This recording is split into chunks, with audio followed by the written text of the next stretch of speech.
El Renacimiento constituye un periodo difícil de analizar en su totalidad. Si dirigimos nuestro interés a toda Europa y a todos los aspectos de la sociedad y de la cultura. El Renacimiento es una llamada a las luces de la posterior Ilustración. Transformaciones del Renacimiento. Destacan con fuerza en diversas realidades humanas, en la cultura, el arte y las letras, con el redescubrimiento de la antigüedad grecorromana. Y finalmente, a nivel político, sobresalen dos grandes cuestiones. Todos estos acontecimientos se encuentran estrechamente relacionados entre sí. Se condicionan recíprocamente, ya que cultura, ciencia, política, economía y religión no son ámbitos aislados en el seno de la sociedad. Si bien es cierto que la Edad Media no fue una época de paz, los grandes conflictos no se produjeron en suelo europeo. El principal escenario de operaciones bélicas fue Tierra Santa. Además, las mayores causas de sufrimiento y muertes violentas fueron las pandemias de peste que asolaron el territorio europeo en repetidas ocasiones.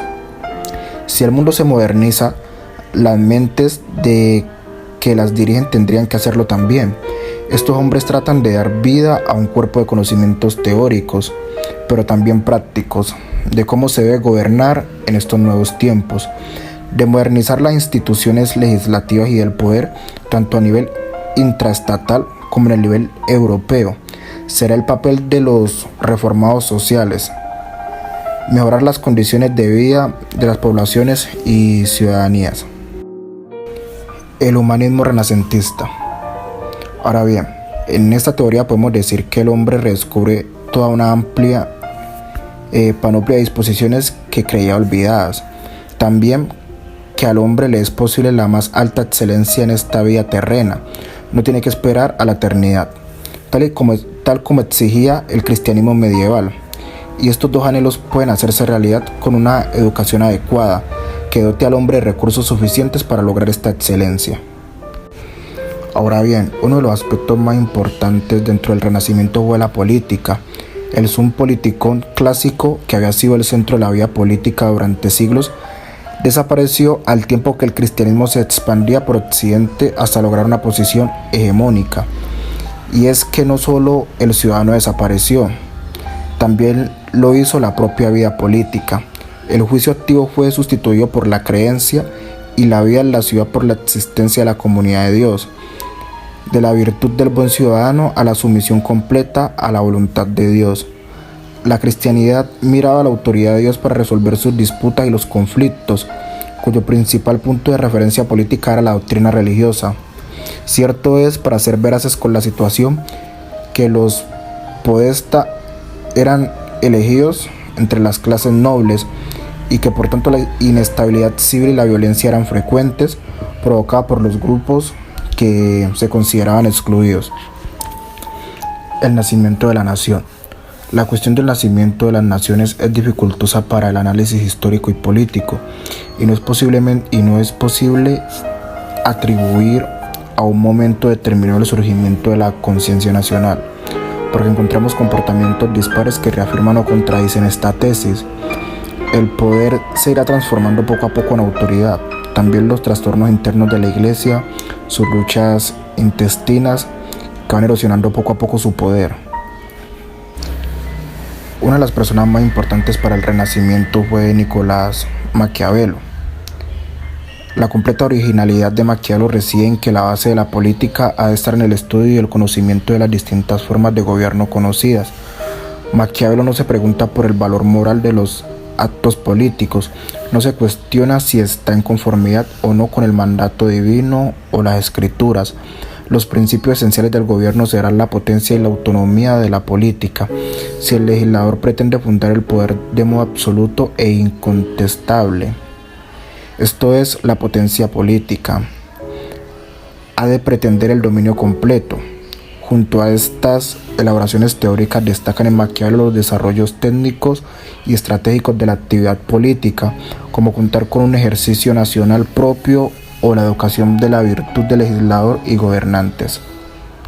Bien, ahora continuamos hablando sobre Nicolás Maquiavelo. Como ya sabemos, este personaje fue un político frío, calculador, maltratador y También podemos decir que es el primer teórico del Estado moderno, autor de los libros claves en el desarrollo de la teoría política. Podemos hablar también que fue quien acuñó esta frase que el fin justifica los medios a través de la política como mezquinidad absoluta. Este personaje o esta visión política que él tiene sobre esto se fundamenta en dos supuestos básicos.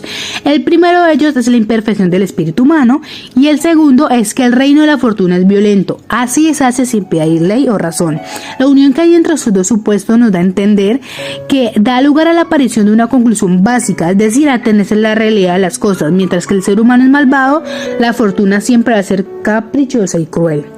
También un tema recurrente de Maquiavelo es una cuestión que le absorbe a la dedica una bien numerosas reflexiones y enganchamos aquí con los expuestos anteriormente sobre lo ordinario y lo extraordinario en la política con la estabilidad de las repúblicas.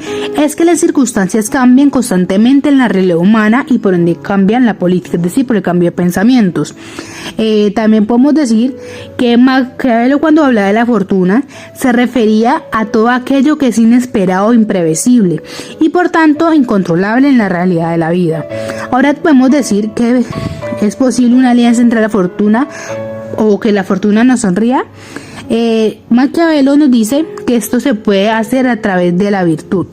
La virtud es una facultad que el hombre debe instaurar y educar que facilite el trato con la fortuna. Lo que Maquiavelo ofrece a los príncipes en su obra es educar en virtud a las demás personas. Tal y como afirma Sánchez Garrido, Maquiavelo es uno de los primeros autores en hablar propiamente del Estado. Y ahí es donde entra la virtud del ciudadano, para que la república no termine muriendo de éxito. El fin del Estado es el bien común, y para lograrlo es necesario que se cumpla una serie de requisitos, como que no existen grandes desigualdades sociales, por ejemplo, que todos los estratos sociales tengan participación directa en el gobierno, o que haya libertad y la población esté sujeta a la voluntad de un grupo de personas determinadas. Para lograr todo esto, debe haber un gobierno que garantice una estabilidad y durabilidad, es decir, un gobierno mixto o una república mixta. En estas existe una igualdad en los derechos y deberes de los ciudadanos. Ciudadanía que además participa en el gobierno y solo está sometida en la ley común. Y es libre y por tanto no está sometida a nadie. En la república bien se puede encontrar entre todos los ciudadanos que capacitados un sucesor conveniente para cada situación correcta que se presente. Por tanto, Maquiavelo defiende el modelo de república protectora. Los buenos medios por sí solos pueden no servir para nada porque puede terminar en un mal final. Pero si nada de esto es suficiente, aparece la virtud del fundador, de nuevo, como fuerza y violencia. Cualquier medio es legítimo, aunque sean terribles y crueles, si se consigue al final el fin político, la seguridad y autonomía que quería este autor. ¿Qué podemos concluir? Que esta era una sociedad expansiva e innovadora, pero que esta sociedad era más aristocrática que burguesa a pesar de las apariencias. Desde mediados del siglo XV, aproximadamente hasta finales del siglo XVI, Europa conoció un largo periodo de crecimiento. La sociedad se convirtió en antropocéntrica, es decir, que pasó de considerar a la religión como el centro de la vida a considerar que el ser humano era el centro de las cosas y el fin de la creación. Desde otra mirada, la renovación política se sentía como una necesidad. Aparecen nuevas ideologías que rechazaban el sentido del Estado y del poder medieval, como el humanismo. Y se impuso una nueva clase social, que era la burguesía, la cual impuso esta ideología. El Renacimiento se caracteriza también por las guerras de la religión y la formación de los estados nacionales, los cuales fueron posibles gracias al absolutismo monárquico. También se amplió el comercio, tanto nacional como internacional, gracias a la mejora en la seguridad de las rutas que proporcionaba la existencia de un Estado nacional. Los pensadores renacentistas propusieron la idea de la separación del Estado y la Iglesia, aunque la mayoría consideraba que el poder del gobernante provenía de Dios, lo cual favoreció a los reyes, quienes habían ido consolidando su poder y sus territorios, además de favorecer al absolutismo. Y en cuanto al arte, el Renacimiento supone una nueva forma de entender al arte que significa una ruptura con la unidad estilística. El artista tomó conciencia de individuo con valor y personalidad propia. En el Renacimiento se pintó especialmente para las iglesias. Uno de estos grandes artistas fue Miguel Ángel. Por otro lado, el Renacimiento rompe con la tradición artística de la Edad Media, hablando de Da Vinci. ¿Y qué nos dejó? Pues la aparición del Renacimiento fue muy importante para nuestra humanidad, porque en estos tiempos se obligaron a pensar, replantear, experimentar y explorar todo lo que ya conocían y querían conocer. Buscaron nuevas respuestas a las infinitas preguntas que rodean al mundo y al ser humano. Del renacentismo salen muchísimas ramas después, como es el neoclasismo, el romanticismo, el academicismo y el realismo. Se le dice que fue la época de la luz porque fue cuando Europa escapó de la oscuridad medieval, cuando la humanidad abrió sus ojos y quiso conocer. ¿Y qué nos dejó? Pues nos dejó la verdad, la razón, la idealización, el por qué pensamos como pensamos, de qué hablamos cuando hablamos de un renacer, pues del humanismo, la literatura religiosa. En el Renacimiento podemos dividir lo natural y lo sobrenatural. Esa literatura está inspirada por el deseo de alejarse de lo terrenal y alcanzar a Dios. Y uno de los próceres en esta época del renacentismo fue Maquiavelo y su política sin escrúpulos.